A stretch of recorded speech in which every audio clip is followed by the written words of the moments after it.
O čiernom žrebcovi za svítania pod hradom Čičva. Husle plakali, keď deň šiel spať. Kandrač kráča s kapelou domov. Keď kočím z kríži cestu, cíti čierny tieň a chlad. Čierne konie, čierny koč. Hlas jak hrom zaburácal. Hej cigáni, poďte mi hrať ešte jednu noc, ešte raz pre ten hriech. Hraj, kým oheň horí v tme, hraj, kým duša neuteče. V pekle zlato chutí jak dym a pravda má koňské oči čierne. Hraj, kým ráno nenájde cestu späť, kým sa hriech na modlitbu zmení.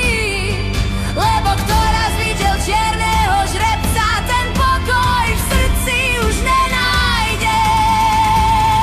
Víno tečie, noc sa krúti, čas tam stojí bez mena. Kandrača vábi žiara čiernych očí, odíde sám, len tieň ho pozná. V stajni ticho, dých jak ľad, hlas ho volá po mene. Kandrač, brat môj, nespoznávaš. Som bárkok, si stojím v kliatbe v plamení.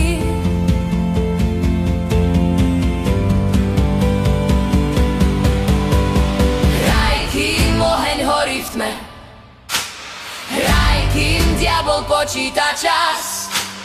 V pekle sľuby nemajú váhu a spása stojí len na nás. Hraj, a keď si budeš priať, žiadaj uchlieniť viac, lebo chamtivosť je ďalší úder do duše a zlato má cenu až vonku za bránami pekla. Dohrali a ráno vstalo, diabol sa len usmial zlovesne. Kandrač prosí len v rece uhlia a svet sa zlomí v tej chvíli. Doma uhlie zlatom žiari, bieda padá na kolená. No v očiach grovky v továrnu zostáva len desivá tichá vina. Plakala za múrmi kaštieľa, modlitby rátala za tmavých nocí. Postavila si rotinec pre strápené duše, nech každý šepká: Bože, pomôž mi! A vraj dodnes, keď mesiac bledne, alej šumí jak starý žiaľ. V tajnej chodbe pod hradom počuť zlík a prosby. Čierny žrebec cvála okolo ruín hradu, hľadá pokoj, čo nenašiel král. Ak ho stretneš, nevolaj ho späť, len sa pomodli potichu.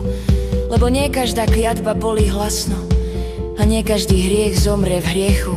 Zalezie pod kožu a do kostí. Pod hradom Čičva sa vietor hrá, husle v noci plačú znova. Možno dnes, keď zhasne deň, čierny žrebec prejde okolo nás znova.